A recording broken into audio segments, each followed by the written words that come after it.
Hello guys, Radhe Radhe. Welcome back to my channel.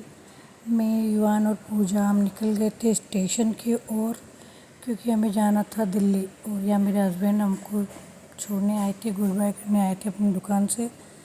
मैं अपने cousin भाई के साथ और मैं पूजा और मेरी मम्मी हम निकलने वाले थे, पर मेरी मम्मी की तबीयत अचानक ख़राब हो गई थी, तो फिर इसलिए हम उनको घर छोड़ के हम तीनों निकल गए थे। हमको दिल्ली से कपड़ों का स्टॉक लेना था, क्योंकि हम एक बुटीक ओपन करना चाहते थे। इसलिए दिल्ली में हमको मम्मी को हॉस्पिटल दिखाते टाइम बहुत ज़्यादा लेट हो गया था, ट्रेन हमारी छूटने वाली थी, इसलिए हम स्पीड में निकल गए थे। और ये देखो, दिल्ली पहुंच के हमारा ये हाल था। दिल्ली स्टेशन पे हम पहुंच गए थे।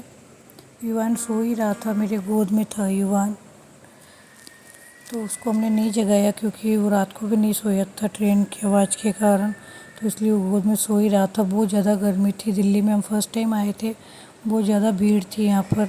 युवान को मैं गोद में लेके साथ में व्लॉग भी शूट कर रही हूँ। यहाँ पे टैक्सी वगैरह मिलना बहुत मुश्किल हो रहा था, क्योंकि हमारा फर्स्ट टाइम था, हमें इतना नॉलेज नहीं था दिल्ली के बारे में, पर मेरे भाई को सारा नॉलेज था, इसलिए हम उसको साथ में लेके गए थे। मेरे भाई ने सब चीज़ अच्छे से हैंडल की, हमको टैक्सी करवा के दी, हमको मार्केट विज़िट करवाया और अच्छे से अच्छे होलसेल दुकानें बताई। अगर आप भी अपना बुटीक या फिर कोई कपड़े की शॉप ओपन करना चाहते हैं, तो आप हमसे पूछ सकते हैं शॉप के बारे में, जहाँ पे होलसेल में स्टॉक अच्छा मिले, तो हम आपको बता देंगे। इसके लिए आप कमेंट कर सकते हैं। सुबह जल्दी पहुँच गए थे, इसलिए मार्केट पूरी बंद थी। मार्केट 10 बजे के बाद खुलती थी और हम 8 बजे ही पहुंच गए थे मार्केट, तो इसलिए हमने सोचा थोड़ा हम चाय नाश्ता कर लेते हैं जब तक मार्केट खुलेगी, या फिर हम मार्केट को थोड़ा सा ऐसे ही विज़िट कर लेते हैं और लोगों से पूछ लेते हैं अच्छी सी दुकान कौन सी है, यहाँ पे हमको रीज़नेबल प्राइस में चीज़ें मिल जाए। तो यहाँ पे काफ़ी सारे लोग हेल्पिंग भी थे जो हेल्प कर रहे थे। फिर हमने यहाँ पे चाय ली, चाय वाले भैया भी बहुत ज़्यादा अच्छे थे। इन्होंने मेरे भाई को नंबर दिए अपने और बोला कि होलसेल मार्केट के बारे में आप मुझसे पूछ लेना, कौन सी दुकान पे जाना है, कौन सी में नहीं जाना है। हमको बहुत ही ज़्यादा रीज़नेबल प्राइस में स्टॉक मिल गया था इनके बताई दुकान पर। फिर हमने देखा बहुत सारे दिल्ली के बारे में लोग अफवाह आते हैं, ऐसी दिल्ली वैसी, पर दिल्ली ऐसा कुछ भी नहीं है। दिल्ली बहुत ज़्यादा अच्छी है, लोग भी बहुत ज़्यादा हेल्प करते हैं। फिर हमने 10-15 दुकानें घूमी, बच्चों के कपड़े देखे, बड़ों के देखे, जेंट्स के देखे। हमने सोचा जिसमें अच्छा मार्जिन होगा उसको ही हम शॉप ओपन करेंगे अपने जोधपुर में, तो इसलिए हम बहुत सारी दुकानें घूम रहे थे। पूजा भी बहुत ज़्यादा थक गई थी, युवान भी थक गया था, तो हम एक होटल रूम ले लिया था ताकि हम थोड़ा रेस्ट करके फिर से अपने मार्केट में निकल जाए विज़िट के लिए।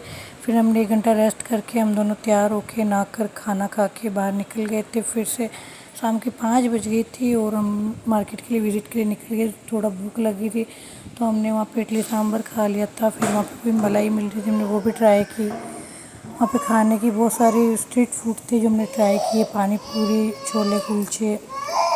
हम बहुत ज़्यादा थक गए थे, हमने बहुत छोटी छोटी क्लिप ली, फिर हम जल्दी जल्दी चलने लग गए ताकि जल्दी से मार्केट विज़िट करके अच्छा सा स्टॉक लेके हम घर निकल जाए।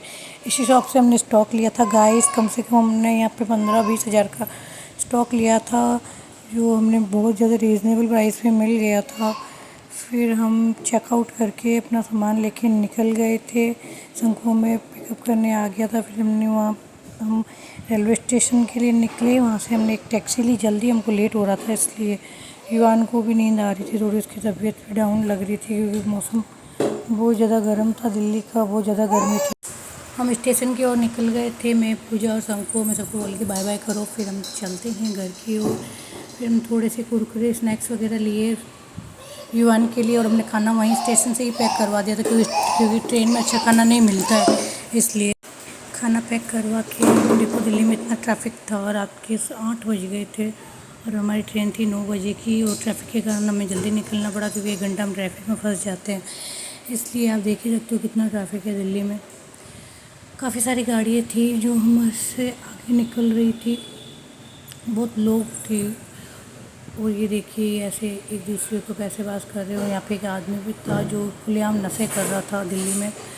कुछ जगह दिल्ली में बहुत ज़्यादा सेफ़ है, और कुछ जगह ऐसी भी है जो बहुत ज़्यादा दिल्ली में डेंजर है, पर सारी जगह गाइस एक जैसी नहीं होती है। जैसे लोगों ने दिल्ली के बारे में जो खौफ बिठा रखा है, वैसा दिल्ली बिल्कुल भी नहीं है।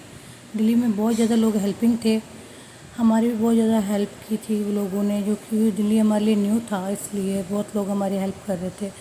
पूजा ने और शंकु ने स्टॉक भी उठा लिया था, कुछ स्टॉक हमने पार्सल करवा दिया था, थोड़ा सा हमने हाथ में ले लिया था जो शंकु उठा रहा था। मेरे हाथ में युवान था इसलिए मैंने कुछ सामान नहीं उठाया। हमने कपड़े चेंज किए और हम निकल गए थे स्टेशन की ओर। और फिर हम जा रहे थे, हमने टिकट ले ली थी, बहुत ज़्यादा भीड़ थी टिकट काउंटर पे भी। कुछ लोग हमारी हेल्प कर रहे थे, कुछ ने हमारी हेल्प नहीं की। हमने बोला मेरे हाथ में बेबी है तो प्लीज़ हमें टिकट लेके दे दो, पर कुछ लोगों ने मेरी हेल्प नहीं की। पर वहाँ पर कुछ 2-3 लोग थे जिसने मेरी हेल्प भी की। पर जैसे वही मैं कहना चाहूँगी कि सारे लोग एक जैसे नहीं होते, इसलिए फिर हम ट्रेन में बैठ गए थे। हमने स्लीपर ली थी जो हमारी कंफर्म नहीं हुई थी, पर हमें बोला था कि थोड़ी देर आप यहीं बैठ जाओ, फिर बाद में आपको हम टिकट कंफर्म करके दे देंगे। दिल्ली में बोलते खिड़की बंद करके रखना चाहिए, क्योंकि ना लोग फ़ोन छीन के चले जाते हैं इसलिए। और ये हम जोधपुर पहुंच गए थे, हम टैक्सी में बैठे और हम अपने घर के लिए निकल गए। बहुत ज़्यादा थक गए थे इसलिए मैंने बहुत कम क्लिप ली थी। देखो हमारी शक्लें बता रही होगी आपको हम कितने ज़्यादा थक गए थे गाइस। फिर हम निकल गए, हमारे घर की गली पर पहुंच गए थे और ये फाइनली हम अपने घर पहुंच गए गाइस। ये मेरा घर। हम मिलते हैं नेक्स्ट व्लॉग में, बाय।